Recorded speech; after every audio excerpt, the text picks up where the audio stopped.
Hello दोस्तों, welcome to अध्ययन बिला। जैसा कि आप देख रहे हैं आरआरबी एनटीपीसी के 29 तारीख का सारे क्वेश्चन जो हमारे पास आ चुका है 29 जनवरी का। तो आज हम डिस्कस करेंगे कौन कौन से क्वेश्चन इंपॉर्टेंट थे। इससे पहले मैं आपको बता दूंगा, अगर आपने अब तक हमारे चैनल सब्सक्राइब नहीं किया तो अभी सब्सक्राइब कर दे और अभी तुरंत इसे सब्सक्राइब कर दे और लाइक भी कर दे। तो चले देखते हैं आरआरबी एनटीपीसी में पूछे गए कुछ क्वेश्चन। तो जैसा कि अभ्यर्थियों के द्वारा बताया गया है, एनटीपीसी में जो क्वेश्चन पूछे गए वो ये है कि डिटेंशन सेंटर में कौन से वाइस प्रेसिडेंट को डाला गया था। तो अभी डिटेंशन सेंटर में जो वाइस प्रेसिडेंट को डाला गया वो है अहमद आदिब। मालदीव के वाइस प्रेसिडेंट है ये अहमद आदिब। दूसरा, यूनाइटेड नेशन कब गठित हुआ। यूनाइटेड नेशन का गठन कब हुआ, वह है 24 अक्टूबर 1945 में। तीसरा, अंतर्राष्ट्रीय पर्यावरण के लिए पहला सम्मेलन कौन सा था। जैसा कि हम देख रहे हैं अंतर्राष्ट्रीय पर्यावरण के लिए पहला सम्मेलन जो हमारा था स्टॉकहोम सम्मेलन, जो स्वीडन में हुआ था 1972 में। यूएनए द्वारा ये करवाया गया था। ठीक है। उसका चंद्रयान फर्स्ट के समय इसरो के चेयरमैन कौन था। जैसा कि दोस्तों देख रहे हैं कि चंद्रयान से लगातार क्वेश्चन पूछे जा रहे हैं और अभी दोबारा ये क्वेश्चन आ गया कि चंद्रयान फर्स्ट के समय इसरो के कौन क्वेश्चन थे, कौन चेयरमैन थे।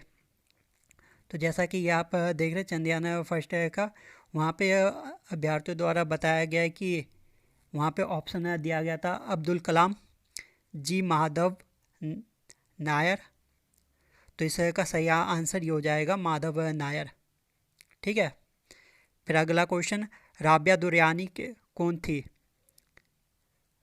तो राबिया दुर्रानी कौन थी। राबिया दुर्रानी औरंगजेब की पत्नी थी।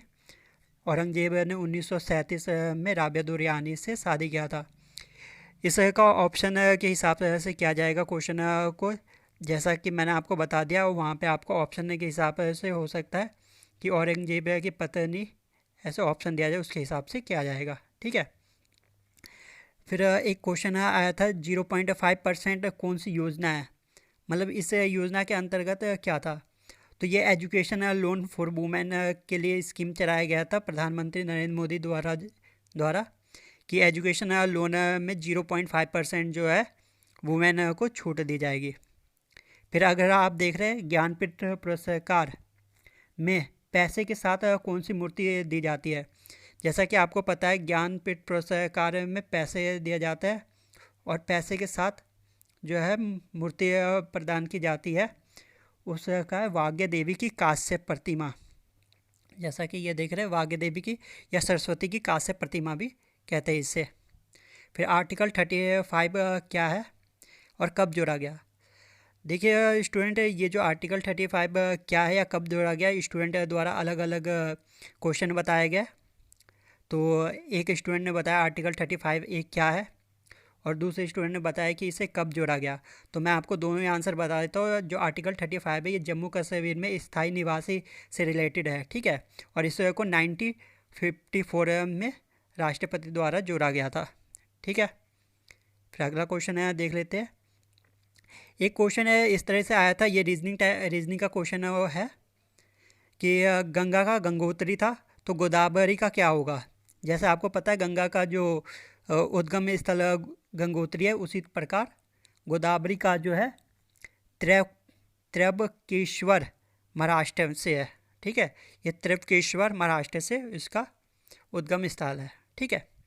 फिर अगला क्वेश्चन पूछा गया था 32 बिट रजिस्टर की वैल्यू क्या होती है। तो 32 बिट रजिस्टर की वैल्यू हमारी 2 होती है। ठीक है।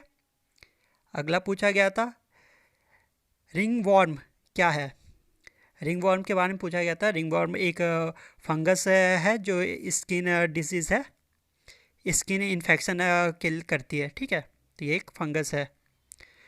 दोस्तों एक भी क्वेश्चन गलत मत कीजिएगा। जो क्वेश्चन है पेपर में यही क्वेश्चन पूछे जा रहे हैं, बस यही कि इसको थोड़ा लेंथी करके पूछा जा रहा है। इसी क्वेश्चन को जो मैं आपको एक लाइन में प्रोवाइड करवा दे रहा हूँ, वो वहाँ पे 2 से 3 लाइन में पूछे जा रहे हैं, घुमा के पूछे जा रहे हैं। बस आपको ये समझना पड़ेगा कि वो पूछ क्या रहा है।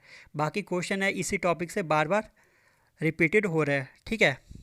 तो क्वेश्चन देख लेंगे। पीरियोडिक टेबल में ऊपर से नीचे जाने पर क्या जो है सेम रहता है, मतलब क्या जो है बदलता नहीं है। तो इसका ऑप्शन देख के आपको करना पड़ेगा कि क्या है जो बदलता नहीं है।